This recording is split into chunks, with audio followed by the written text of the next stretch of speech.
সন্তানকে যদি সম্পদে পরিণত না করতে পারেন তাহলে আপনার সারা জীবনের উপার্জন বৃথা যাবে।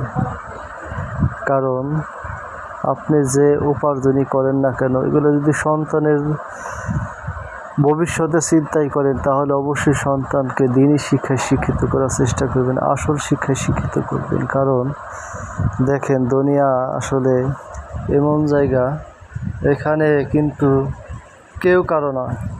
আপনি যতই আপন ভাবেন আসলে আপন না। একটা পর্যায়ে যায় দেখবেন যে আপনি অসহায়ত্ব ভোগ করতেছেন, আপনার টাকা পয়সা কিছুই না, তখন দেখবেন একটা অশান্তি। আর যদি সন্তানকে আপনি যদি ভালো মতো লালন পালন করতে পারেন, সুন্দর মতো জীবনযাপন করাইতে পারেন, তাহলে দেখবেন যে সেটা কিন্তু অবশ্যই আপনার জন্য মঙ্গলজনক হবে। সৎকার জারিয়া কিন্তু কয়েকটা জিনিস হয়, তার ভিতরে কিন্তু নেককার সন্তান। যদি আপনি যখন মারা যাবেন তখন আপনার সন্তান আপনার কবরের পাশে যায়, সে কিন্তু জিয়ারত করবে। আপনার ওখান থেকে আল্লাহ তাআলা আপনাকে কিছুটা হলেও যদি শাস্তি থাকে তাহলে শাস্তি লাঘব করবে।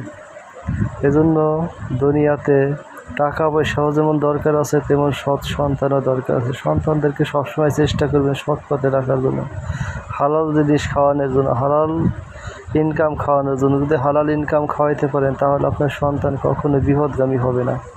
আর যদি আপনি হারাম ইনকাম দিয়ে তাদের শরীর রক্ত মাংস গঠিত করেন তাহলে দেখবেন ওই সন্তানই আপনার একসময় বিষাক্ত ছায়া হয়ে যাবে, আপনার জীবনের একসময় হুমকি হয়ে দাঁড়াবে।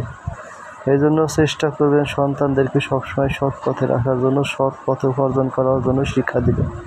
যখন অসৎ পথে ইনকাম করে সন্তানদেরকে খাওয়াবেন, ওই সন্তান আপনাকে বৃদ্ধাশ্রমে রেখে আসতে দ্বিধাবোধ করবে না, কখনোই না। চেষ্টা করবেন যে অন্তত তাদেরকে ভালো খাওয়ানোর জন্য, কিন্তু সেটা যাতে সৎ পথে থেকে হয়, অসৎ পথে যাতে না হয়। সবসময় সৎ পথে থেকে সন্তানদেরকে খাওয়ানোর চেষ্টা করবেন। আর যদি অসৎ পথে রেখে খাওয়ানোর চিন্তা ভাবনা করেন তাহলে আপনার সে কিন্তু গলার কাটা হয়ে দাঁড়াবে।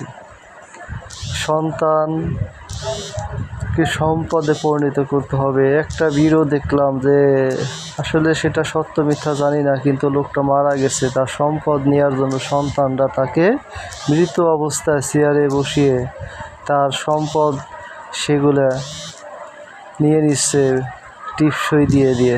আসলে এটা খুবই নেক্কারজনক ঘটনা, কোন জায়গা ঘটছে জানি না, কিন্তু সেই ঘটনাটা আসলে মানুষের জন্য খুবই শুভ বয়ে আনে না। এটা আসলে মানুষকে শিক্ষা দেয় যে আসলে মানুষ কেউ কারোর জন্য না, শুধু সম্পদের পাবে।